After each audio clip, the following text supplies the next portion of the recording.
बिस्मिल्लाहिर्रहमानिर्रहीम, अस्सलाम वालेकुम। मैं समी इब्राहिम हूँ, मेरे साथ प्रोफेसर गनी जावेद भी हैं और थोड़ी देर में हमें जनाब सदीक जान भी ज्वाइन कर लेंगे। कहीं ट्रैफिक में फंस गए हैं, कुर्सी उनकी हमारे पास पड़ी है, खाली है और बिल्कुल वही हमारा फॉर्मेट होगा। ख़बरों पर भी बात होगी, प्रोफेसर साहब कोई नज़र से देखेंगे कि प्लैनेट्स क्या बता रहे हैं और फिर आप लोगों के मैसेजेस। और इस वक्त ये प्रोग्राम आप ट्विटर पर, फेसबुक पर और यूट्यूब पर लाइव देख रहे हैं और आप हमें अपने जो सवालात हैं या जो आपके कमेंट्स हैं, हम उनको भी इस प्रोग्राम में शामिल करेंगे। तो प्रोफेसर साहब, खबरों से फिर इसका आगाज़ करते हैं और फिर आपकी तरफ आते हैं कि प्लैनेट्स क्या बोलते हैं। हाँ जी। तो जो अखबारात हैं उसमें एक चीज़ तो है कि नॉमिनेशन पेपर्स जो हैं उनकी कंप्लीशन हो गई कल सारी, फिर अब स्क्रूटनी, बड़े बड़े लोगों के नाम भी आ गए इसमें। आज जो बड़ी डेवलपमेंट है वो बल्ले का इंतखाबी निशान पीटीआई लेने के लिए पेशावर हाई कोर्ट में जा रही है और बहुत सारे लोगों का ख्याल है कि उन्हें इस्लामाबाद हाई कोर्ट में आना चाहिए, लेकिन जो गौहर साहब हैं इस वक्त जो चेयरमैन हैं पीटीआई के, उन्होंने ये कहा है कि वो पेशावर हाई कोर्ट में इसको दायर करेंगे और उन्हें बहुत उम्मीद है कि उनको मिल जाएगा बल्ले का इंतखाबी निशान। प्रोफेसर साहब ज़रा इस पर बात कर लेते हैं। पीटीआई आज पेशावर हाई कोर्ट जा रही है बल्ला जो उनका इंतखाबी निशान है उसको वापस लेने के लिए। क्या लगता है आपको, आज प्लैनेट कोई पीटीआई के साथ हैं? हाँ, यूँ लगता है जी कि इमरान साहब को अच्छी तरह पता है कि जो हालात बने हुए हैं और वो ये भी अच्छी तरह समझ चुके हैं कि मुझे नुकसान पहुंचाने की पूरी कोशिश की जा रही है। तो इन सूरत हाल में प्लैनेट तो ये कह रहे हैं इमरान साहब के लिए कि वो जो लोगों का रद्द अमल है, जो लोग बात कर रहे हैं उनसे उनके इरादों को समझने की कोशिश करें, मज़ीद कोशिश करें ताकि उनको मज़ीद सूरत हाल वाज़ेह हो और वो इतना इस काबिल हैं कि लोगों की बातों से, लोगों के रद्द अमल से उनके इरादों को अच्छी तरह समझ सकें। तो आज के प्लैनेट तो उनको ये कह रहे हैं कि he should try to understand the people. अच्छा, एक और भी गुजरा सानिया उनके लिए ज़ाती हवालों से, उनके जो अंकल थे जावेद साहब, जावेद जमान खान, उनका भी इंतकाल हुआ। वो उनके मेंटोर थे। तो कल उनको इमरान खान साहब को इजाज़त नहीं मिली उनके जनाजे में जाने की, तो वो एक बड़ा पर्सनल उनका एक कल लॉस हुआ। और वो बजा जी, लेकिन यहाँ मियाँ साहबान के साथ भी तो वैसे ही हो चुका है, उनको भी इजाज़त नहीं मिली थी। नहीं, वो आप हमारे यहाँ जमहूरियत है ही कोई इस तरह की। मियाँ साहब के को कहा गया था कि आप आ जाए, मियाँ साहब खुद नहीं आए थे। ये होगा, लेकिन जो सूरत हाल है आपको पता ही है कि उनके वाले साहब जब फौत हुए थे तो क्या हुआ था। तो यहाँ जमहूरियत जो है वो ऐसी है, बड़ा एक अजीब सा करें कि जमहूरियत सही मायने में जमहूरियत आए और उसको हम फलता फूलता देखें। यहाँ तो ऐसी बातों की कोई ध्यान ही नहीं देता कि कल उन पर क्या गुजरी होगी इमरान साहब पर। जी हाँ, बिल्कुल ये बात सही है। अक्रॉस द बोर्ड बड़ा हम इसमें देखते हैं कि जब जुल्फिकार अली भुट्टो को फांसी हुई तो वैसे तो वो हालात का कितना अच्छी तरह मुकाबला कर रहे हैं इमरान साहब, लेकिन कल उनको महसूस हुआ होगा। बिल्कुल बिल्कुल ऐसे ही भुट्टो साहब के साथ हुआ था। जब उन्हें फांसी की सज़ा हुई तो वो उनको फैमिली को बिल्कुल नहीं आने दिया गया, चंद लोग थे और वो उनको फटाफट दफना दिया गया। नवाज शरीफ साहब के मामले पर भी बिल्कुल आप दुरुस्त फरमा रहे हैं। कुछ थी इतला कि उन्होंने कहा परवेज मुशर्रफ साहब ने कि आप आ जाएं, लेकिन वो नहीं आई। जिस दिन आएगी उस दिन ऐसी बातें शायद ना हो। अच्छा, एक खबर है आज, बड़ी इंपॉर्टेंट खबर है, जो आर्मी चीफ ने कल जो बात कही है और उसको बड़ा हाईलाइट भी हुआ है, जिसमें उन्होंने कहा है कि मुत्तहद होकर हमें सब कुछ करना होगा, लड़ना होगा। दुश्मन जो है वो मजहबी बुनियादों पर, लिसानी बुनियादों पर और एथनिसिटी एथनिक बुनियादों पर हमारे अंदर दरार डालने की कोशिश कर सकता है। बड़ा ज़बरदस्त ये स्टेटमेंट है और बिल्कुल सही उन्होंने पॉइंट आउट भी किया। लेकिन मैं ये देख रहा था कि इस्लामाबाद में वो जो बलोच आए हैं यहाँ पर, उनके साथ 3-4 दिन पहले जो पुलिस ने किया है, जिस तरह उनको मारा पीटा है, और फिर ये अब पुलिस ने, इंटीरियर मिनिस्ट्री कह रही है जी कि वो 290 सारे छोड़ दिए हैं हमने स्टूडेंट्स, लेकिन उनका ये कहना है कि जी सिर्फ 100 तकरीबन 90 लोगों को छोड़ा गया और बाकी 100 उनके पास हैं, अभी गिरफ्तारियों में हैं। और आज उनकी वो मुद्दत भी ख़त्म हो गई है, जो वो एहतजाज बलोच जगजहती मार्च का जो उनका जो एहतजाज है उसके नाम पर, तो वो एक स्टेटमेंट भी देने वाले हैं। तो अगर हम उस नज़र से देखें तो इस्लामाबाद एडमिनिस्ट्रेशन को जो आर्मी चीफ का बयान है उसको मद्देनज़र रखते हुए ये जो आपस में इस वक्त जो दरारें डालने की कोशिश है, जिसमें इंतज़ामिया इस्तेमाल हो रही है या वो अपनी नासमझी में ये सब कुछ कर रहे हैं, तो हमें एक बड़ा स्ट्रॉन्ग मैसेज भेजने की ज़रूरत है in line with army chief statement. अगर हम देखें तो इस्लामाबाद एडमिनिस्ट्रेशन और केयर टेकर प्राइम मिनिस्टर को तो सबसे पहले ये ऑर्डर करना चाहिए कि ये जो बलोच स्टूडेंट्स का मामला है, वहाँ से जो एहतजाज है जो है एक्स्ट्रा जुडिशियल किलिंग के हवाले से, उस पर प्रॉपर फौरी तौर पर इस तरह का होना चाहिए कि ये जो एक इस तरह से आपस में जो एक नफरत पैदा करने की जो एक कोशिश हो सकती है उसका सद्देबाब हो। क्या कहते हैं प्रोफेसर साहब? वेल, आपके बिल्कुल सही जज्बात है, सही ऐसे ही होना चाहिए। लेकिन ये भी मैं अपनी तरफ से अर्ज करूँगा, हालांकि मेरा सियासत से दूर का तल्लुक भी नहीं, एज ए पाकिस्तान की हैसियत से बात कर रहा हूँ कि मैं तो ये समझता हूँ, आम पाकिस्तानी ये समझते हैं कि बलोचिस्तान को इग्नोर किया गया है, बलोचिस्तान को इग्नोर किया गया है, नज़रअंदाज किया गया है। ये फीलिंग्स हैं और अखबारात पढ़ कर या जो हालात हमारे सामने आते हैं, अल्लाह करे कि बलोचिस्तान पर।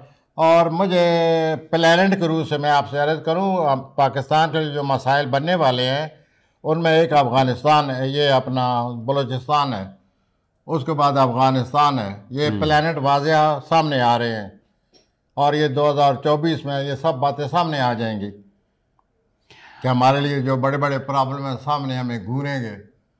तो अभी वक्त है कि इन मसाइल पर नज़र रखी जाए और इनके मसाइल का कोई हल तलाश किया जाए। अच्छा जी, बलूचिस्तान को नज़रअंदाज न करें, बहुत हो चुकी। बिल्कुल।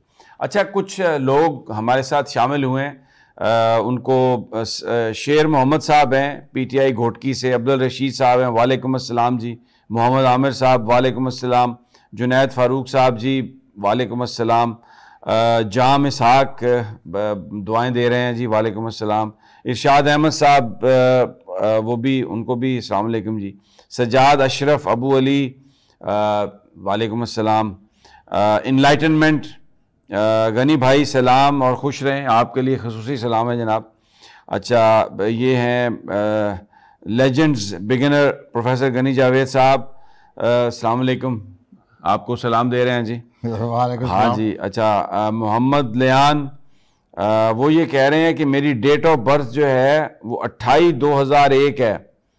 अब ये पता नहीं कौन सा महीना है, तो महीना तो आपको मुकम्मल तारीख नहीं बताया जा सकता बिल्कुल उस वक्त तक। अच्छा जी, ये फिर उसके बाद रिफत शाहीन वालेकुम अस्सलाम जी, नासिर शहजाद साहब माशाल्लाह जी, और फिर उसके बाद लव अल्लाह, बिल्कुल जी, अल्लाह से तो सबको प्यार करना चाहिए और ये बड़ा ज़बरदस्त है। इमरान भट्ट साहब हैं, अस्सलाम वालेकुम जी, वालेकुम अस्सलाम जनाब, और एम अब्बास वालेकुम अस्सलाम, बिल्कुल ठीक ठाक जनाब। यूसुफ काज़मी साहब, इट्स ए नाइस प्रोग्राम, सलाम टू ऑल ऑफ यू। अच्छा, उनकी डेट ऑफ बर्थ है 4 मार्च 1989 और वो कह रहे हैं कि मैं जॉबलेस हूँ, क्या मेरी 2024 में कोई नौकरी का इम्कान है? मिलेगी। अच्छा, अच्छी खबर है उनके लिए। तो खबर जैसे एक पैटर्न नज़र आ रहा है, मार्च बुरुज होने की हैसियत से मैं बात कर रहा हूँ, लेकिन चाहिए तो ये ना कि पूरी डेट ऑफ बर्थ हो, टाइम ऑफ बर्थ हो, जायचा बने, फिर जाकर सही बात। तो वो जो पर्सनल भी आप अपॉइंटमेंट ले सकते हैं, लेकिन ये पैटर्न जो आपके प्लानट का लगा हुआ उसके लिहाज से मुझे उम्मीद है कि आपको जॉब मिल जाएगी इंशाल्लाह। अच्छा जी, मलक मुस्तफ़ा बरियाल साहब वालेकुम अस्सलाम जी। सैयद आज़म शाह साहब वालेकुम अस्सलाम, बड़ी मेहरबानी जी। अच्छा, मिर्ज़ा जेड चौधरी साहब थैंक यू जी, आपकी नेक तमन्नाओं का बहुत बहुत शुक्रिया। अच्छा जी, हमज़ा अब्बासी साहब, अच्छा फ़रहत जावेद अस्सलाम वालेकुम पूरी टीम को। अच्छा जी, फिर लव अल्लाह। तो ये मैसेजेस जो हैं वो आना शुरू हो गए हैं, इस तरह से आ रहे हैं। ख़बरों की तरफ आज कुछ इस तरह की ख़बरें हैं कि जिसमें मुर्तज़ा सुलंगी साहब का मैं एक बयान पढ़ रहा था, वफाकी वज़ीर हैं, और वो कह रहे हैं कि जमहूरियत और कानून की हुक्मरानी जो है वो पाकिस्तान के लिए सबसे अहम है। तो बड़ा सवाल ये है कि जमहूरियत और कानून की हुक्मरानी जो है उसमें तो हुकूमत का बड़ा एक अहम रोल है, तो हुकूमत ने वो कायम करना है, और इस वक्त निगरान हुकूमत है। तो अगर हम जमहूरियत की बात करें तो जो PTI को जिस तरीके से दीवार के साथ लगाने की बात की गई है, उनके लोग घरों पर छापे मारे गए, उनको अभी भी पकड़ धकड़ का सिलसिला जारी है, अब तायद कुनिंदा और तजवीज़ कुनिंदा को पकड़ा जा रहा है। तो ये कानून की हुक्मरानी जो है जिसके बारे में सोलंकी साहब फरमा रहे हैं, ये तो हुकूमत ने कायम करनी है कानून की हुक्मरानी। तो वो लोगों से कह रहे हैं या वो इस तरह का बयान दे रहे हैं, तो हालांकि ये काम उन्हीं के करने का साहब। और जमहूरियत भी अगर आप लोगों को मौका दें कि वो अपने नुमाइंदे सही अंदाज में चुन ले, तो जनाब फिर ये तो हुकूमत ने करना है, निगरान हुकूमत ने। और अभी क्या हो रहा है, अभी तो कोई ऐसे हमें आसार नज़र नहीं आ रहा है कि लोगों को कोई इस तरह की अपॉर्चुनिटी ये हुकूमत देने के लिए तैयार है। हालांकि ये आई हुकूमत इसीलिए है कि इलेक्शन करवाए, साफ शफाफ इलेक्शन करवाए, लोगों को उनका हक दिया जाए, और ये बात भी उनकी सही है, लेकिन ये सिर्फ गुफ्तगू की हद तक है। जो कुछ वो हो रहा है उसको उनकी नज़रें बंद हैं।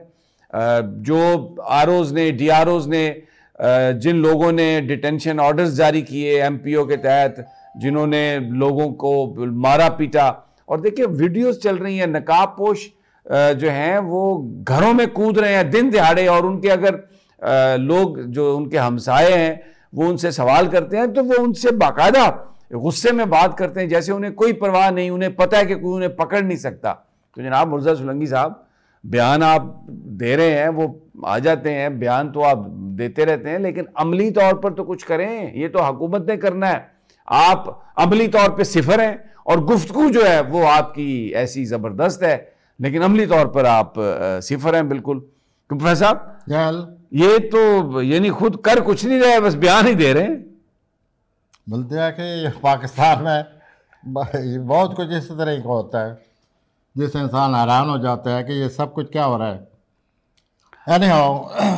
अपना मियाँ साहब बदसूर उनके घर में सूरज आया हुआ है मियाँ साहब के, जिसकी वजह से खुद एतमादी में, जिसकी वजह से उनकी सेहत में, और जिसकी वजह से तवानाई में बड़ा इजाफा हुआ है। और नज़र आ रहा है कि मियाँ साहब कई मामलात में कामयाब हो चुके हैं, उन्होंने कामयाबी हासिल कर ली है कई मामलात में इन 3-4-5 दिनों में ख़ास तौर पर, लेकिन बेचैनी नहीं जा रही। वो कल भी आपने जिक्र किया था कि उनकी बेचैनी मैं आपसे वो इसी तरफ आ रहा हूँ कि वो प्लेनेट बदसूर मौजूद है, वो उनको बेचैन की हुई है, और नींद नहीं आ रही, बेचैनी है, वो है, उलझन है। तो मियाँ साहब को वाज़ेह हालात नज़र आने लग गए हैं कि हम कामयाब हैं इस वक्त जो सूरत हाल है प्लेनेट की। अच्छा मियाँ साहब, एक आप ये दुरुस्त फरमा रहे हैं, बेचैनी परेशानी है, लेकिन पार्टी के अंदर इस वक्त बहुत सारे मामलात जो हैं वो बिगड़े हुए हैं पार्टी के अंदर भी। अभी मिसाल के तौर पे जो स्पेशल सीट्स है ख़वातीन की, उसमें जो नॉमिनेशन मैं देख रहा था, जिस तरीके से उन्होंने अपने कुछ लोगों को नवाजा है, अयाज सादिक साहब हैं, ख्वाजा आसफ साहब हैं, फिर जिस तरह मरियम औरंगजेब साहबा हैं, वो बहुत जो अमीर लोग हैं और जो उनके ज़ाती जिनके साथ ताल्लुकात हैं, उनको, उनकी ख़वातीन को 2-2, 3-3 जगहों पे टिकट्स दे दिए गए हैं। और जबकि जो वर्कर्स हैं, जो बेचारी कोशिशें भी करती रही हैं, इसमें तो कोई शक नहीं है, उनको फिर नज़रअंदाज किया। तो पार्टी के अंदर इस वजह से बेचैनी बहुत ज्यादा वो गुफ्तगू हो रही है। शायद यही हो जिसकी वजह से बहुत ज्यादा he is very restless these days. अच्छा, दूसरा मसरूफियत में इजाफा होता जा रहा है, मसरूफियत के साथ साथ बेचैनी में इजाफा होता जा रहा है। लेकिन सूरज के आने के बाद उनके अपने खाने में सूरज आया हुआ है, उनको कामयाबियाँ, अल्लाह ताला उनको कामयाबियाँ नसीब कर रहा है, कामयाबियाँ आ रही हैं। अच्छा। और वो पिछले जो 2-3 हफ्ते थे उनमें वो आपने नोट किया होगा कि वो काफ़ी हद तक उलझे हुए थे। सूरज आने के बाद काफ़ी हद तक कामयाबियों का अब उनको उम्मीद लगी हुई है।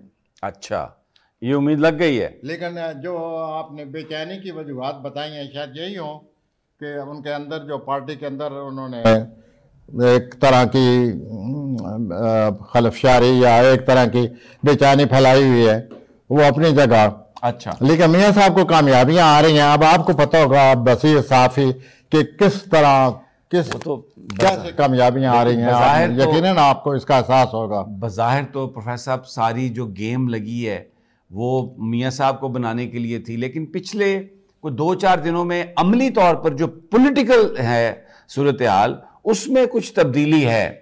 उसमें जो नून लीग है अभी तक कैंपेन वो नहीं चला सकी, मसरूफियत बहुत ज़्यादा है उनकी मसरूफियत। वो मीटिंग्स पे मीटिंग कर रहे हैं, अपनी पार्लिमानी पार्टी की मीटिंग्स हो रही हैं, लेकिन उनको कोई ज़्यादा यानी कामयाबी इतनी ज़्यादा, वो जैसे समझा भी बिलावल ने भी कहना शुरू कर दिया कि थोड़े अरसे के बाद कहेंगे कि मुझे क्यों बुलाया। तो ये चीज़ें जो है ना, ये भी चल। सदीक जान साहब ने हमें ज्वाइन कर लिया जी। आइए सदीक साहब, आपका हम इंतज़ार कर रहे थे, लेकिन जाहिर है फिर प्रोग्राम तो हमें शुरू करना पड़ा, लेकिन आप तशरीफ़ ले आए जनाब।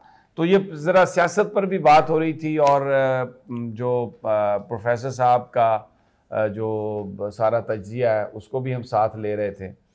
तो वो आते हैं आपकी तरफ, ज़रा ये माइक शेक आपके लग बस वो ऑन हो रहे तो ये सब कुछ आ गया। तो इरफान सदीकी साहब ने आज एक बड़ी मुनज़्ज़म एक नून लीग की हमें कोशिश नज़र आ रही है, और वो कोशिश ये है कि आज उनका कॉलम छपा है ये रोज़नामा 92 में, फिर उसके बाद जंग में, फिर उसके बाद दुनिया में, मुझे लगता है और भी जो अखबारात हैं उसमें छपा होगा। और वो उसका उन्वान है 9 जनवरी और 9 मई। वाह, यानी 6 जनवरी और 9 मई उन्होंने जो अमेरिका में जो वाक़या हुआ था पार्लियामेंट के ऊपर, उसको 9 मई से उन्होंने जोड़ा है जनाब। और वो कह रहे हैं कि बस जनाब ये तो देखें, सज़ा मिलनी चाहिए पीटीआई को। सर जी देखें, मैं आपको एक चीज़ बताऊं, मैं एक पूरी कैंपेन है। मैं उस दिन भी इस पर लिखने लगा था जब ये इरफान सदीकी साहब ने एक डाउन के एक प्रोग्राम में बात की थी समी साहब, बल्कि मैं वो उसको देख नहीं सका, उसको भी देख भी लेंगे कि जो एटीसी के केसेस होते हैं ना, जो एटीसी कोर्ट में जाते हैं, इसमें मेरा ख्याल है कि टाइम होता है 1 माह का, कि 1 माह में ट्रायल जो है वो मुकम्मल करना होता है। अब बात यह है कि चलें हम मान लेते हैं कि 9 मई बहुत बड़ा वाक़या था, पाकिस्तान की तारीख में पहली मरतबा हुआ है।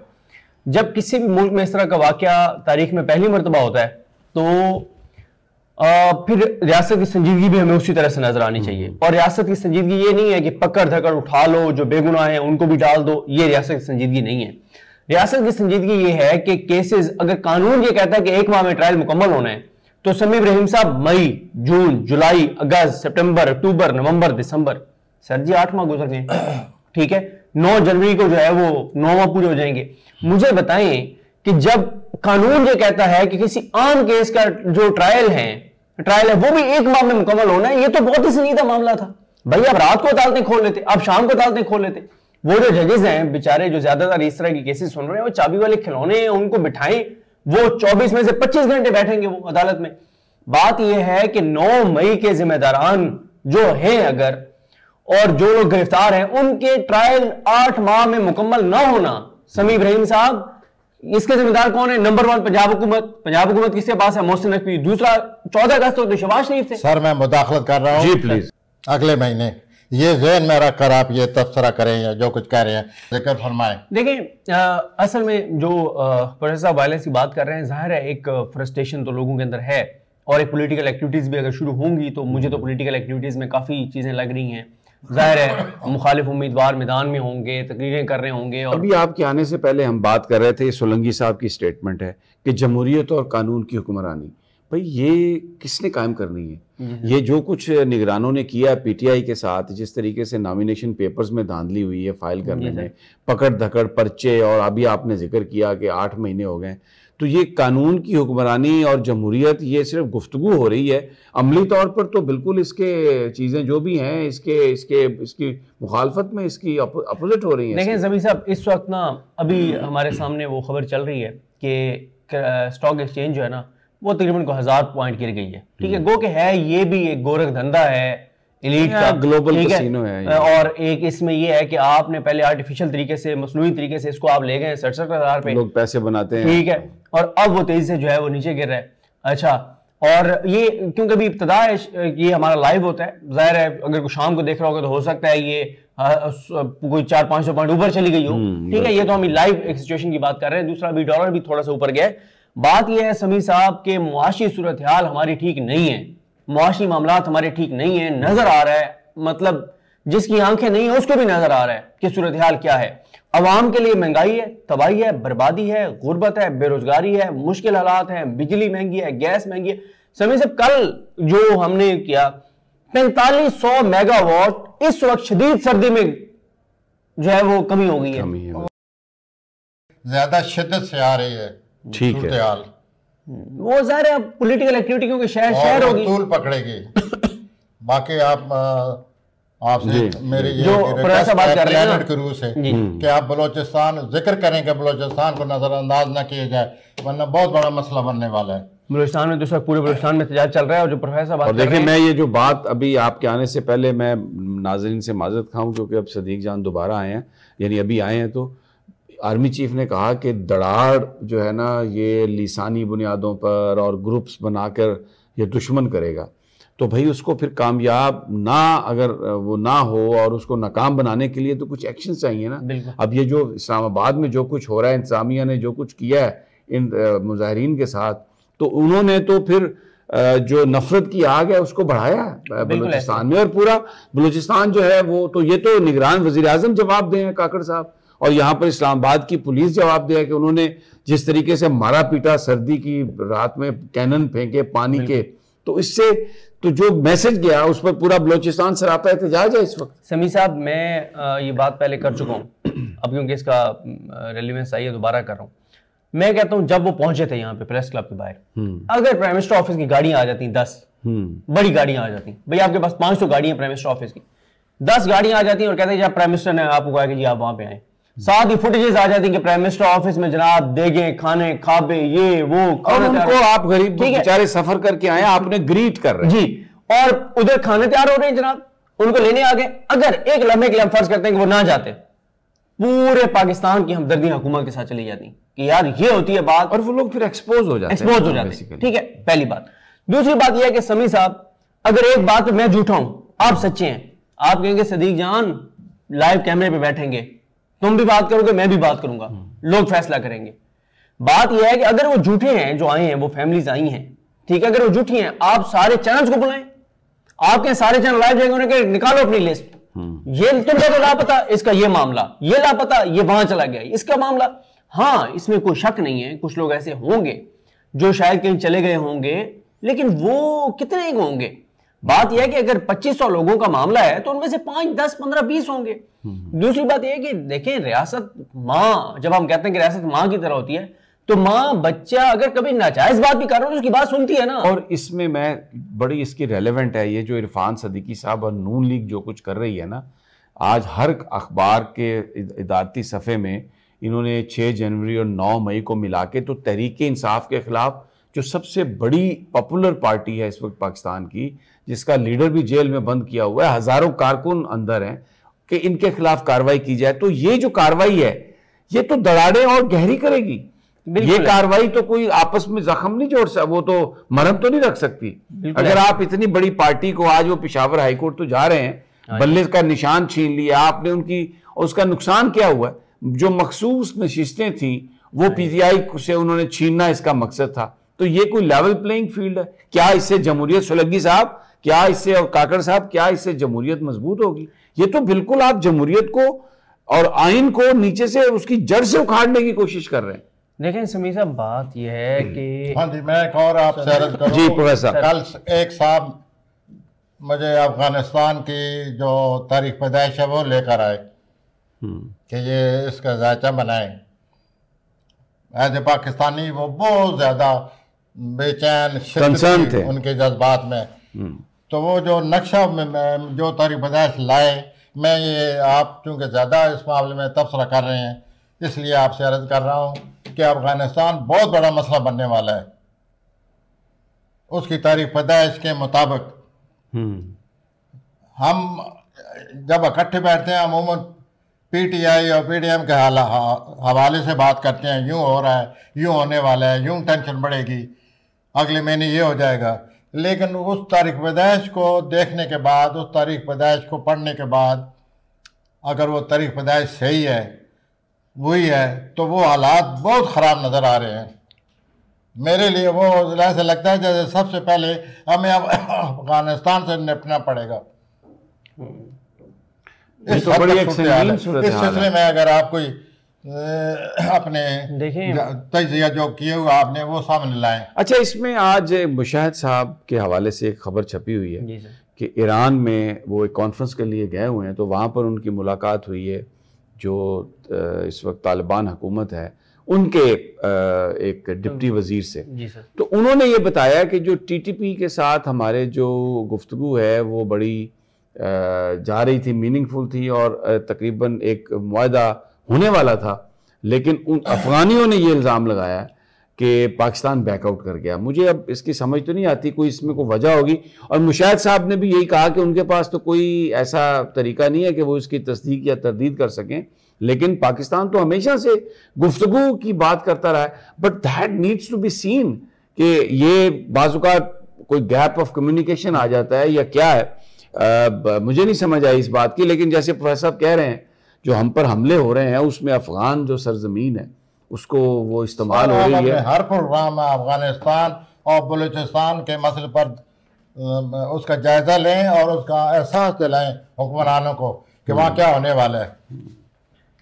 अच्छा जी, तो देखें जो प्रोफेसर बात कर रहे हैं बलूचिस्तान का मामला ये है कि ज़ाहिर है हमने यहाँ से जो अफगानिस्तान के जो मुहाजिरीन हैं उनको हम वापस भेज रहे हैं, वो इशू बहुत ज़्यादा उठा और फिर हमने देखें हमारा कंसर्न बड़ा जायज़ है कि जो लोग पाकिस्तान में हमले कर रहे हैं अगर उनकी पनाहगाहें और उनके लोग वहाँ पर, उनके साथी, उनके मास्टरमाइंड वहाँ पर हैं तो हमारा जायज़ शिकवा है। और अगर हम सबूत दे रहे हैं तो अफगानिस्तान की हुकूमत के काम है कि उसके ऊपर उन कार्रवाई करे, और अगर अफगानिस्तान कार्रवाई नहीं करेगा तो ताल्लुकात खराब होंगे। लेकिन इसका बड़ा अफगानिस्तान को भी नुकसान है, पाकिस्तान को भी नुकसान है, दोनों को नुकसान है। तो देखें वो है ना कि दोस्त बदले जा सकते हैं, पड़ोसी जो है वो नहीं बदले जा सकते।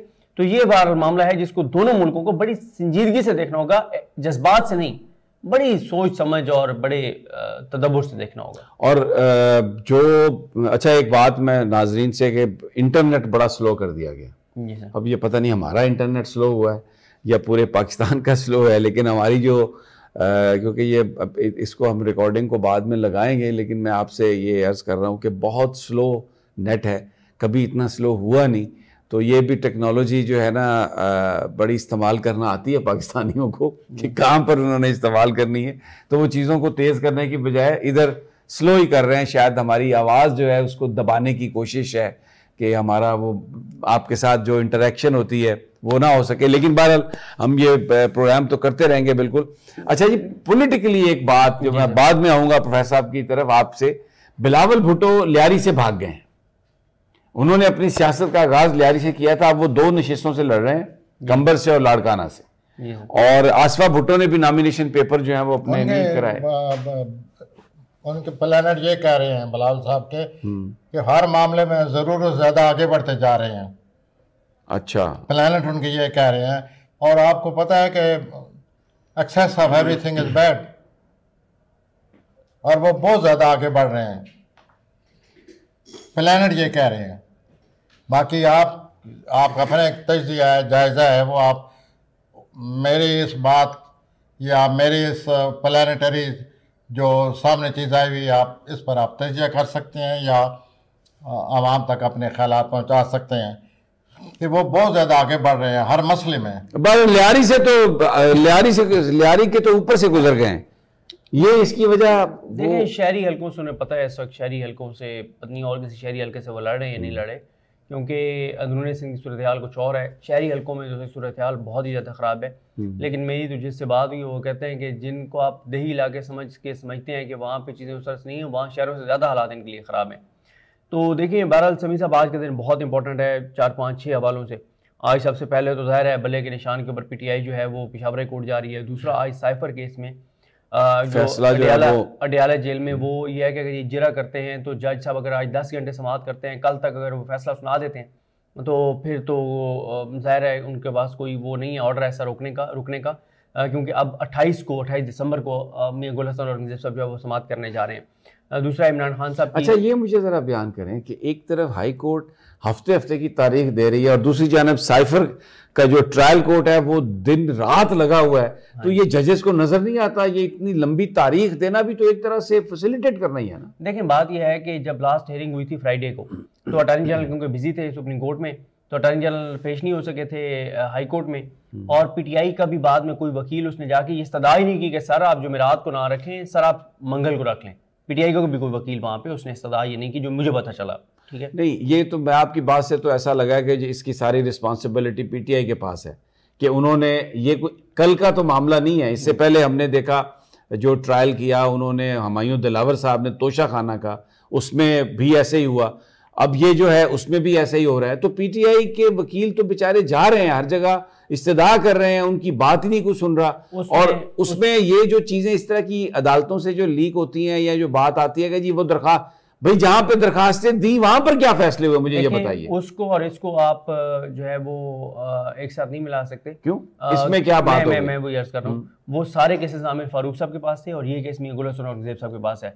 देखें मियां गुल आपने जो गुल हसन औरंगजेब साहब ने जो फैसला दिया था इससे पहले उसमें उन्होंने जज की तैनाती भी दुरुस्त करार दे दी। उन्होंने कहा जी आप ट्रायल भी वहां पे कर लें। कैसे आप ट्रायल वहां पे कर लें? नहीं ये कौन सा कानून है जो इस बात की इजाजत देता है? नहीं कानून इजाजत देता है। कैसे मैं अर्ज कर रहा हूँ ना, कानून में लिखा हुआ है कि अगर आप पूरा प्रोसेस फॉलो करके आप जेल में ट्रायल कर सकते हैं, आप इन कैमरे भी कर सकते हैं, कानून में ये है लिखा हुआ। ठीक है हाँ क्या वो हालात यहाँ पर अच्छा देखिए लिखा हुआ था। अब मेरा एक सवाल है आपसे, देखें मैं माफी चाहता हूँ इसलिए कि मुझे ये बताइए सुप्रीम कोर्ट की जो ऑब्जर्वेशंस हैं, यानी ये साइफर केस ही नहीं है, ये जो हाई कोर्ट का जज है उसको नजर नहीं आता। सुप्रीम कोर्ट ने जमानत, देखिए मेरी बात सुने, जमानत में मेरिट डिस्कस नहीं होता, लेकिन इसके बावजूद ये केस इतना बोधा केस है, इतना यानी घटिया और इतना वो बेसलेस केस है कि सरदार तारिक मसूद को भी कहना पड़ा कि जनाब ये तो साइफर है ही नहीं, ये तो कोडेड मैसेज उनको मिला ही नहीं, ये तो तर्जमे वाला मैसेज उनको मिला। ये सारे फैक्ट्स में नजर आ रहा है कि इमरान खान को सजा देने के लिए केस किया जा रहा है। तो ये जजेस कह रहे हैं जी हमें फलां चीज की दरखास्त दें, हमें ये नहीं पता और हम ये कर सकते हैं। भाई आप जो स्पिरिट होती है कानून की उसके मुताबिक इंसाफ देना उनका काम है। नजर आ रहा है 180 मुकदमे हुए हैं, हर मुकदमा उनको सिर्फ सिस्टम से बाहर रखने के लिए कर रहा है, तो उसके लिए दरखास्त ही नहीं है। देखें सर मैं आपको इसको एक चीज क्लैरिफाई कर दूं, एक चीज और भी बता दूं कि वो क्योंकि हम दोबारा वही कहूँगा कि लाइव कर रहे हैं तो अभी डॉलर थोड़ा सा ऊपर गया था तो अब फिर डॉलर नीचे आ गया। अच्छा ये तो चीज़ें ज़ाहिर चलती रहेंगी और शाम तक। देखिए समीर साहब जो बात आप कर रहे हैं ना मैं दोबारा उसको एक्सप्लेन कर दूं कि कानून में गुंजाइश है, ठीक है, इन कैमरा प्रोसीडिंग की भी और जेल ट्रायल की भी, लेकिन क्या यहां पर बनता ही नहीं बनता ये अभी मामला अदालत ने देखना है। भुट्टो के फांसी के बाद की तरह का केस है ना, फिर आप ये कह रहे हैं कि जी कानून में गुंजाइश। ओ भाई कानून में गुंजाइश उस चीज के लिए जो बाकायदा तौर पर नजर आ रहा हो, प्राइमा फेसी के स्ट्रॉन्ग केस है। ये जो साइफर का केस है ये बादियों नजर में केस नहीं बनता। सुप्रीम कोर्ट ने जमानत में ये फैसला कर दिया और जो जज साहब हैं उनको कोई दरखास्त दे तो फिर वो फैसला करेंगे। बहरहाल मैं तो इसमें मेरा ये मैं नहीं समझता कि PTI के वकील ने कोई गलती की है या किसी लीगल टीम की गलती है। ये मलबा सारे का सारा PTI पे, एक आदत है इस जैसे, मतलब ये तो ऐसे ही है जैसे ये अदालतें कानून के मुताबिक इस पर काम कर रही हैं। मुझे बताइए कि 9-9, 10-10 दफा जमानतें लोग करा के निकलते हैं बाहर और उनको आप पकड़ लेते हैं, तो ये कानून के मुताबिक। अब तक हजूर मुदाखलत जी माफी चाहता हूँ, अब तक किसी न किसी तरह किसी न किसी तरफ से या जो भी हालात बनते रहे हैं, सुप्रीम कोर्ट या जो लॉ है हमारा वो इतने आज़ाद नहीं थे। प्लैनेट क्रूज से मैं बात कर रहा हूँ। जी जी। अब सुप्रीम कोर्ट बहुत ज़्यादा इफेक्टिव हो जाएगी। अब सुप्रीम कोर्ट के लिए कोई रुकावट नहीं रहेगी आने वाला जो सितारे हैं। सुप्रीम कोर्ट बड़े बड़े फैसले करेगी और उसके लिए आसानियां पैदा हो रही हैं। हालांकि सुप्रीम कोर्ट जो है पिछले पूरा साल उलझल में रही है, अब वो बात जा रही है, वो प्लैनेट ही छोड़कर जा रहा है। Supreme court will become more effective. It's very important ये जो बात कर रहे हैं प्रोफेसर साहब, बहुत इंपॉर्टेंट बात है ये और अगर सुप्रीम कोर्ट अल्लाह करे इफेक्टिव हो जाए, सर होने वाली है, नजर आ रहा है जी। कि कानून जो है उसकी बालादस्ती आने वाली है और 20 साल के लिए आने वाली है। तो फिर तो मसले हल हो जाएंगे। जो मेरी जो ये कानूनी जो उनके मतलब प्लैनेट है, मैं वो अर्ज कर रहा हूं कि सुप्रीम कोर्ट जो है अब तक तरह तरह की मुश्किलात, तरह तरह की उलझने, तरह तरह के मसाइल पैदा हुए हैं। ऐसे प्लैनेट थे और जजेस, वो जजेस को ही पता है जिस तरह उनकी जिंदगी गुजरी है, जिस तरह मसाइल का सामना उन्हें करना पड़ा है आए दिन। अब वो बात नहीं रहेगी। Now law is going to be powerful in the coming many many many years. तो जब कानून की बालादस्ती होगी, ये एक उम्मीद की किरण है जो मैं आपको बता रहा हूँ, जो हमारे प्लैनेट्स की नजर से बढ़ते हुए अंधेरे में, जो बढ़ते हुए अंधेरा है, सियासी अंधेरा, उसमें ये एक बहुत बड़ी किरण नजर आ रही है। जो प्रोफेसर बात कर रहे हैं, इसमें मेरे पास एक खबर भी है, उस पर खैर हम अलग से बात करेंगे। आज एक प्रोग्राम करेंगे, उसमें हम बात करेंगे। मेरे पास कुछ इन्फॉर्मेशन भी है कि काजी साहब वापस आके और मुमकिन तौर पे क्या क्या कर सकते हैं। ये बात प्रोफेसर जो कर रहे हैं ये बड़ी इंपॉर्टेंट है और ये बात आ रही है कि सुप्रीम कोर्ट, क्योंकि हुआ समी साहब यह है कि सारा इस वक्त जो मलबा है ना वो सुप्रीम कोर्ट पे पड़ रहा है। उसकी वजह यह है कि ब्यूरोक्रेसी को जो लगाया है वो सुप्रीम कोर्ट ने लगाया है, क्योंकि देखिए हाई कोर्ट ने तो उड़ा दिया था DROs को और जो असिस्टेंट DROs हैं इन सारों को। अब हुआ ये है सुप्रीम कोर्ट ने इनको लगाया दोबारा, और इन्होंने पिछले 4 दिन जो एक तबाही बर्बादी की है, जिस तरह PTI के कागजात रिजेक्ट किए हैं, उसकी जिम्मेदार तो सुप्रीम कोर्ट है। और या हम दूसरे लफ्जों में ये कहें कि उसकी जिम्मेदार तो वो फैसला है जो सुप्रीम कोर्ट ने दिया। और दूसरा उसमें यह है कि देखें जो है ना आपके जो इलेक्शन कमीशन का एक लेटर है, उस लेटर में तो इलेक्शन कमीशन ने हाथ खड़े कर दिए, उन्होंने तो सरेंडर कर दिए इलेक्शन से। कानूनी तौर पर तो वो सरेंडर नहीं कर सकते, उनके पास सारा इख्तियार है। सर वो सरेंडर जो कर रहे हैं ना, उस सरेंडर से ये वाज़ेह तौर पर नजर आ रहा है कि वो इलेक्शन डिले करने जा रहे हैं। ठीक है, क्यों? उस लेटर में समी साहब जब इलेक्शन कमीशन ये लिखता है कि आर्टिकल 218 की भी खिलाफवर्जी हो गई है, 220 की भी खिलाफवर्जी हो गई है, इलेक्शन एक्ट की भी खिलाफवर्जी हो गई है, इलेक्शन कमीशन के अहकाम की भी खिलाफवर्जी हो गई है, ROs का कंट्रोल ना सिर्फ अपने दफ्तर, अपने ऑफिस के बाहर नहीं है बल्कि ऑफिस के अंदर भी नहीं है, पुलिस मुदाखलत कर रही है, लेवल प्लेइंग फील्ड PTI को नहीं मिल रही, कागजात छीने जा रहे हैं, खौफ है, साजगार माहौल नहीं है। सर जी ये मैंने आपको 11 चीजों से मैंने आपको गिनवा दी जो लेटर में लिखी हुई है, जो सूबाई इलेक्शन कमिश्नर ने चीफ सेक्रेटरी को लिखा है। तो इसका क्या मतलब है? देखें, और ये 11 चीजें नहीं है समी साहब, ये कंटेम्प्ट ऑफ कोर्ट है, सुप्रीम कोर्ट की कंटेम्प्ट है। सुप्रीम कोर्ट के 3 फैसले 8 फरवरी के इलेक्शन के ऊपर। पहला वो जब 8 फरवरी की तारीख आई थी, सुप्रीम कोर्ट ने कहा 8 फरवरी को इलेक्शन कराएं साफ और शफाफ। दूसरा फैसला जब काजी साहब जिस दिन जा रहे थे और इनको ब्यूरोक्रेट्स को बहाल करके गए। तीसरा जो अभी लेवल प्लेइंग फील्ड वाली पिटीशन थी उसके ऊपर जो ऑर्डर है, ये तीनों सुप्रीम कोर्ट के फैसलों की कंटेम्प्ट है। जो बात आप कर रहे हैं वो 100% दुरुस्त है। इलेक्शन कमीशन का काम चिट्ठियां लिखना नहीं है बिल्कुल भाई। इलेक्शन कमीशन के पास पावर्स हैं। आप अदालत खोलें, आप बैठे, आप कंटेम्प्ट नोटिस जारी करें, आप फारिग करें उन ब्यूरोक्रेट्स को और उन पुलिस वालों को। जब डस्का में एक हल्के का इलेक्शन था और चीफ इलेक्शन कमिश्नर सारी रात फोन करते रहे हैं ब्यूरोक्रेसी को और प्रेस रिलीजें जारी करते रहे, मैंने फलाना फोन किया, मेरा फोन उठाया, फलाने को किया, फलाने को किया। यहां पे आपके पास इख्तियार है कंटेम्प्ट का। इस वक्त इलेक्शन कमीशन के पास वो पावर्स हैं जो ऐसा सुप्रीम कोर्ट के पास होती हैं। बिल्कुल, इलेक्शन कमीशन सर किसी को बुला के फारिग कर सकते हैं, कंटेम्प्ट में अंदर भेज सकते हैं। बिल्कुल, आप इमरान खान पे तो कंटेम्प्ट लगाने के लिए आप जेल पहुंच गए 2 बार, 4 में इमरान, और यहां आपने यहां बैठने और आप सर अगर समी साहब इलेक्शन उन्होंने कराना होता ना, ये कोराम बर्पा कर देते जो कुछ हो रहा है। इलेक्शन भी और इलेक्शन साफ और शफाफ भी। बिल्कुल सही कह रहे हैं। और क्योंकि ये सारी चीजें एक दूसरे से मिली हुई हैं, बात जो सही हो भी रही है उसको कोई सुन नहीं रहा। अब निगरान जो हुकूमत है उसका काम है कि वो, क्योंकि इस वक्त एग्जीक्यूटिव अथॉरिटी तो उनके पास है, बिल्कुल लेकिन उनका कोई भी काम वैसा नहीं है जैसा उनको कहा जा रहा है। बिल्कुल ऐसे ही, जो इस वक्त कानून और आइन के मुताबिक होना चाहिए वैसा नहीं हो रहा। बिल्कुल ऐसे ही। और ये बड़ी इंपॉर्टेंट स्टेटमेंट थी आर्मी चीफ की, जिसमें उन्होंने बाकायदा पिन पॉइंट किया है कि ये जो लोग हैं जो पाकिस्तान के ख़िलाफ़ हैं, वो ज़बान की बुनियाद पर, नस्ल की बुनियाद पर, कौमियत की बुनियाद पर ये दीवारें वो क्रैक्स क्रिएट करेंगे। तो निगरानों का काम है कि वो उस बात को सुने, वज़ीर आज़म का काम है वो इस बात को सुने। यहाँ पर जो इंतजामिया जो कुछ कर रही है, ये उनका काम है कि वो उसको रोके और ये इस तरीके की तरफ ना जाने दें। लेकिन सिर्फ बयानबाजी निगरानों की तरफ से आ रही है, अमली तौर पर कुछ नहीं हो रहा। बिल्कुल ऐसे ही, बिल्कुल ऐसे ही। फैज साहब, ये कुछ फिर आप बताइए, आज का दिन जो है, जो आप बहुत सारे लोग, आज इंटरनेट भी बड़ा स्लो है और राब्ता भी बड़ा मुश्किल हो रहा है, तो वो बता रहे हैं, आप बताइए कि अब ये आज का वन लाइनर जो आप बताते हैं मुख्तलिफ प्लैनेट्स का।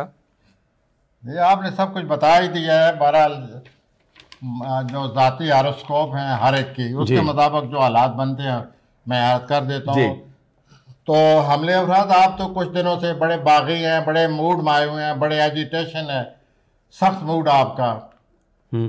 तो मैं आपसे ये अर्ज करूँगा कि ये जो बागियाना मूड है, ये पिछले हफ्तों से वो तो शायद मुमकिन है गुजर गया हो आपका मूड, लेकिन इस वक्त भी आपको अपने कैरियर के हवाले से बड़ी एहतियात करनी चाहिए। बर्दाश्त करें, अगर कशीदगी पैदा भी हो जाए किसी से तो बर्दाश्त करें, आपके लिए ज़रूरी है ये। आप आते हैं सॉरी हजरात की तरफ। सॉरी हजरात, आपकी बात करते वक्त ज़रा एहतियात करें। आप बातें करते ऐसे महसूस होगा सुनने वाले को जैसे आप बड़े होशियारी से काम ले रहे हैं, तो ये तो उल्टा असर पड़ेगा। आप बात करते वक्त एहतियात से काम लें, अच्छी तरह बात करें, माकूल बात करें, अच्छे मिजाज से बात करें, ताकि दूसरे को गलत इंप्रेशन ना मिले। जब गलत इंप्रेशन मिला तो वो दूसरी पार्टी आप पर सवार हो जाएगी। Talk in a very diplomatic and best way. आइए तीसरी पौड़ी की तरफ आते हैं, जोजी हजरात की तरफ। जमनाई। हाँ जी, जमनाई आपके मसाइल मुश्किल ज़रूर है, लेकिन सवाल ये है कि जहाँ भी इस मसाइल मुश्किल हो, निपटना तो पड़ता है उनसे, उनको हल करना पड़ता है। आपको भी अपने मसाइल को हल करना पड़ेगा, इसके लिए आप अपने आप को तैयार कर लें। और दूसरा ये है कि आप अपनी जो मसाइल के बारे में सोचते हैं, इससे आपने अपने मसाइल को मज़ीद बढ़ाया हुआ है। अपने कंट्रोल योर इमेजिनेशन, आपने अपने मसाइल को मज़ीद बढ़ा दिया है सोच सोच कर। हाँ, आपको अल्लाह ने अच्छा ज़हन दिया हुआ है, आप इन मसाइल को हल करने की कोशिश करें। इंशाअल्लाह अल्लाह ताला आपकी मदद करेंगे। सरतान की तरफ आते हैं। सरतान हजरात, आप अगर किसी मसले पर या किसी कागज़ पर या किसी दस्तावेज पर या जिस पर भी आप साइन कर रहे हैं, पहले उसकी तस्दीक करें कि क्या वो सही है। अगर तस्दीक हो तो साइन करें, वरना आपके लिए मसला बन जाएगा। आइए 80 हजरात की तरफ। 80 हजरात, दो चीज़ें जो है आपके सामने आई पड़ी हैं। अगर आप इंतखाब में खड़े हुए हैं तो पहले जो आपकी सोशल लाइफ है, आपका जो शरीककार है इंतखाब में, वो शरीककार आपके सोशल लाइफ के खिलाफ है। अच्छा, इस बात को नोट करें ताकि आपके शरीककार को आपके बारे में इस किस्म का गलत इंप्रेशन ना मिले। नंबर 2, आपका जो तरीका वारदात है, जिस तरह आप कन्वर्सिंग कर रहे हैं, जिस तरह आप कम्युनिकेट कर रहे हैं, ये भी उनको पसंद नहीं आ रहा जो आपके साथ मिले हुए हैं। तो आप इन दो चीज़ों का ख्याल रखें कि how you are conducting, and first one is कि आपके जो दोस्त अहबाब हैं, उन लोगों पर उनका बहुत बुरा असर पड़ा हुआ है जो लोग आपकी मदद करने वाले हैं। तो देख लीजिए, आप इलेक्शन लड़ रहे हैं तो आप इस गलत इंप्रेशन से बचें। अब मैं शुमली आज़ाद की तरफ आता हूँ। आप अपना जो भी मकसद है आपका, और ज़ाहिर है ये जो बुरुज मैंने अभी आपके सामने जिसका बातें बताने लगा हूँ, ये हमारे बिलावल साहब का बुरुज है। तो ज़ाहिर है वो इलेक्शन के लिए बहुत कुछ कर रहे हैं, बहुत कुछ मसाइल का हल पेश कर रहे हैं। तो इन दिनों ख़ास तौर पर और आज के दिन ख़ास तौर पर अपनी जो राय देना चाहते हैं वो ज़रा सोच समझ के लोगों तक पहुंचाएं, बाद में वो बात पूरी करनी पड़ेगी and it will have very bad effect. और वादे वो करें जो पूरे कर सकते हैं। हाँ जी, इसका यही मतलब हुआ, मैं यही कहना चाहता था। और दूसरा यह कि अवामी जो राब्तों के जो मसाइल हैं उनको समझें, खामखा के बयानात न दें ताकि बाद में आपके लिए कोई मुश्किल ना बने। तो अभी जो मुश्किल बनी हुई है उससे निकलने के लिए तो बयान दे रहे हैं। तो अब इस सिलसिले में प्लानर में ये लिखा हुआ मैंने कि आपको अपनी सलाहियतों में इजाफा करना पड़ेगा ताकि आप लोगों को कायल कर सकें।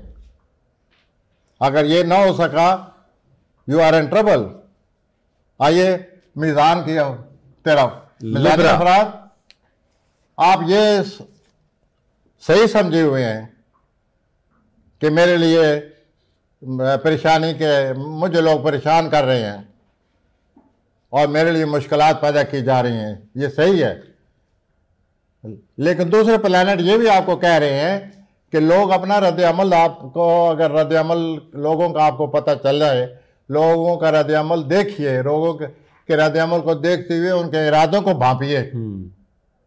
कहीं वो दोबारा तो नहीं आपको धोखा दे रहे।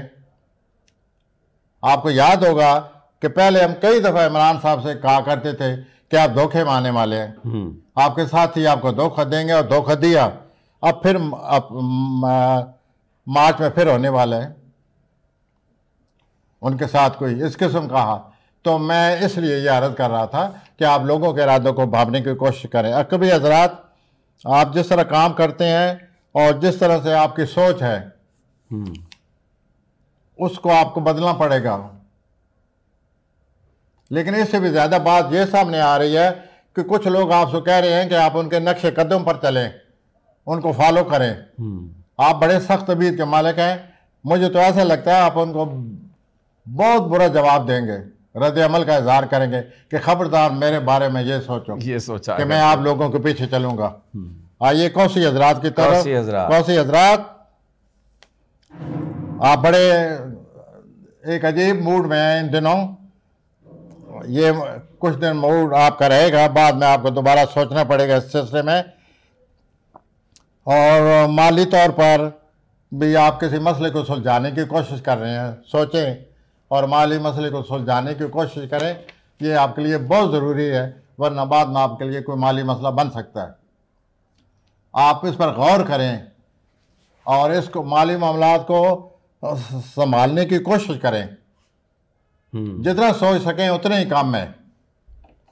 तो यूं कोई दोस्त आपको सफ़र के लिए भी उकसा रहा है, वो भी देख लें। अगर आप जा सकते हैं वो वेलकम यू, आप ज़रूर जाइए। आइए अब हम आते हैं जदी हजरात के। जदी हजरात, जब से सूरज आपके अपने खाने में आया है, 3-4 दिन हो गए हैं, 5 दिन हो गए सूरज को आए हुए, आपको कामयाबियां नसीब हो रही हैं। ओके, नंबर 2 ये है कि काम की इतनी ज़्यादा मसरूफियत है, इतनी ज़्यादा मसरूफियत है कि आप बहुत तंग हैं, आप बेचैन हैं, नींद आपको नहीं आ रही, सारा दिन रात आप काम पर लगे हुए हैं। तो ये ज़रा सोच लीजिए कि बैलेंस किस तरह पैदा करें कि काम भी होता रहे और आपकी सेहत भी ख़राब ना हो। एक्वेरियस, आइए जी एक्वेरियस की तरफ आइए। दल हजरात की तरफ फरवरी में पैदा होने वाले, आप जिस तरीके से मौजूदा सूरत हाल से निपट रहे हैं या जिस तरह से मौजूदा सूरत हाल है, इसमें कोई गड़बड़ है, आप इसको समझने की कोशिश करें। मौजूदा कैरियर के हवाले से अपने मामलात को समझें। मुमकिन है आगे चलकर आपको कोई कदम उठाना पड़े, वो भी सोच लीजिए कि मैं अपने कैरियर के लिए क्या कर रहा हूँ और कहाँ तक कामयाब हुआ हूँ। अपनी सलाहियतों को मज़ीद बढ़ाएं, सोशल लाइफ को मज़ीद बढ़ाएं, अपने तलक़ात को मज़ीद बढ़ाएं और इस तरह आगे बढ़ने की कोशिश करें। लेकिन ये आपके लिए बहुत ज़रूरी है कि आप कैरियर के बारे में सोचें। आइए आखिरी बुराई की तरफ आते हैं, पाइसेस की तरफ आते हैं, जो लोग मार्च में पैदा होते हैं। आपके बहुत ज़्यादा तलक़ात हैं, लेकिन उन तलकात की वजह से आप पर कुछ जिम्मेदारियां पड़ी हुई हैं। आप सोचिए क्या आप उनको निभा रहे हैं। बहुत ज़्यादा लोग आपके हक में हैं, आपके खैर खा हैं। ये जो आपने जिम्मेदारियां अपने ऊपर डाली हुई हैं, आपको हर सूरत अपने हर दोस्त को खुश रखना होगा। अब आपकी सोशल लाइफ पर बहुत ज़्यादा दारोमदार है अगली ज़िंदगी का।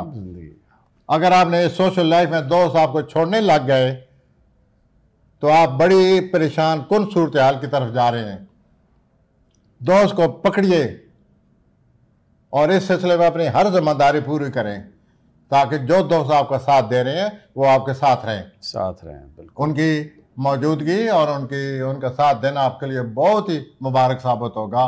किसी तल्लुक को ख़राब ना होने दें। इस लिहाज से जो भी आप जिम्मेदारियों से पूरा करें। तो यूं सार सूरत हाल आज की प्लैनेट्स के हवाले से है।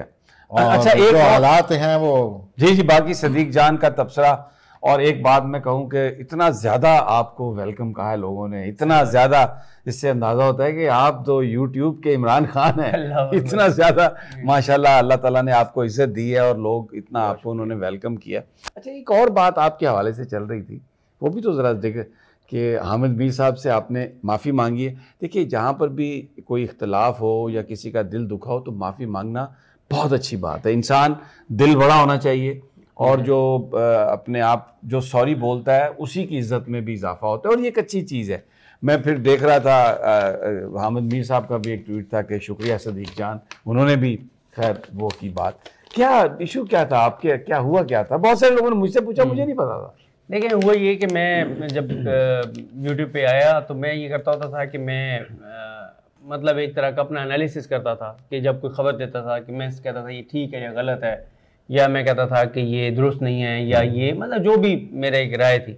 तो बस वो एग्रेसिव एक स्टाइल हुआ करता था और सख्त अल्फाज में। तो मैंने उसमें एक्सप्लेन किया उस वीडियो में जिसमें मैंने माजरत की कि मैंने कहा मैं समझता हूँ कि जो मैंने इख्लाफ किया था वो गलत नहीं किया था, लेकिन मैं ये समझता हूँ कि तरीका गलत था, अल्फाज का चुनाव जो है वो ठीक होना चाहिए था।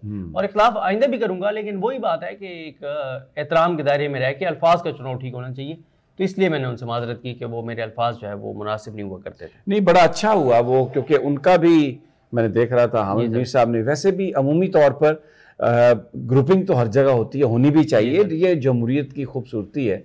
लेकिन हमारे यहाँ कुछ एक चीज़ ज़रूर जिसकी कमी होनी चाहिए कि एक रेड लाइन हो जाए जिसमें एक दूसरे के बारे में जो ज़बान है वो गाली गलोच तक ना जाए। और अगर कोई तीसरी पार्टी जो है, चाहे वो कोई हुकूमती इदारा हो, प्राइवेट कोई ग्रुप्स जो होते हैं, अगर वो किसी सहाफ़ी के साथ मारपीट करे तो उसको भी सबको मिलके तो आवाज़ उठानी चाहिए, जिस तरह हम दूसरे मामलात में करते हैं। But I think it's a good beginning, आपने जो बात कही, और दूसरे भी अगर इसी तरीके से करें तो मुझे लगता है कि ये इख्तलाफात जो हैं बिल्कुल उनसे आप जान छुड़ा सकते हैं। लेकिन अब जो सबसे बड़ा जो मसला पाकिस्तान के लिए आज, जैसे आपने निशानदेही की, अब देखते हैं बैट का निशान, क्योंकि अगर एक निशान नहीं मिलेगा तो वो जो मखसूस नशिस्तें हैं उस पर पीटीआई को बड़ा नुकसान हो जाएगा। उसमें सर मेरा ख्याल है कि कल सलमान राजा साहब ने बात की और मेरा भी ख्याल है कि देखिए पीटीआई एज ए जमात तो कलदम नहीं हुई ना,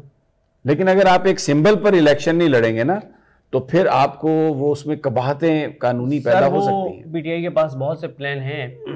रात शेर अफजल मरवत साहब ने भी एक बात की है कि ये यूआई शेरानी ग्रुप जो है उनके, देखें पीटीआई के पास प्लान तो होंगे, देखें ना उनके पास एमडब्ल्यूएम का ऑप्शन भी है, ठीक है, उनके साथ वो इंतखाबी इत्तेहाद करके, और क्योंकि जब इंतखाबी इत्तेहाद होता है तो उसका अपना एक सिंबल होता है। तो मेरा ये ख्याल है सर कि पीटीआई के पास प्लान होगा। पहली बात तो यह है कि हाई कोर्ट से उनको रिलीफ मिल जाएगा, क्योंकि इस वक्त पेशावर हाई कोर्ट ही है जिसमें ये जुर्रत है कि वो बहादुरी के साथ फैसला करें। गो कि ये वाला जो केसेस में हाई कोर्ट के ऊपर भी बड़ा दबाव होगा, वो कितना दबाव लेते हैं ये देखना होगा आज या कल जब ये केस लगता है, और उसके बाद फिर ये मामला सुप्रीम कोर्ट भी आएगा।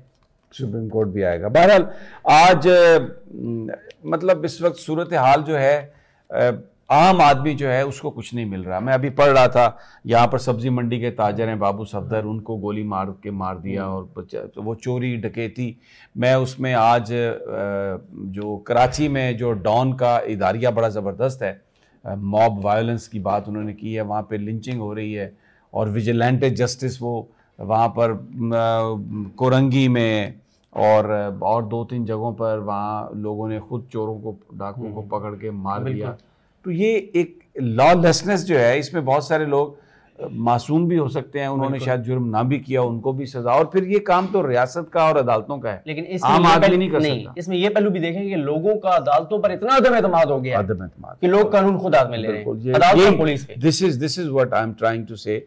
ये बड़ा अच्छा है और ये हमारे मामलात हैं, लेकिन उसमें इरफान सदीकी साहब एक बड़े मतलब बुजुर्ग टाइप बंदे हैं, बड़ा उनका तजुर्बा है, और वो 6 जनवरी को मिला रहे हैं 9 मई से, और वो अपना वो जैसे वो बाबा नहीं है वो फूड वाला, वो कहता है कि भाई मिर्चा ना तुन्नी जायज है, हर चीज़ ना तुन्नी जायज है, लेकिन ये हर चीज़ तुन्नी जा रहे हैं उसमें। और अब एक मिशन बना के आ गए हैं जी कि हमने 9 मई के, भाई आप किस पे प्रेशर डाल रहे हैं, क्या आप कर रहे हैं, क्या आप लोगों को मैसेज देना चाहते हैं?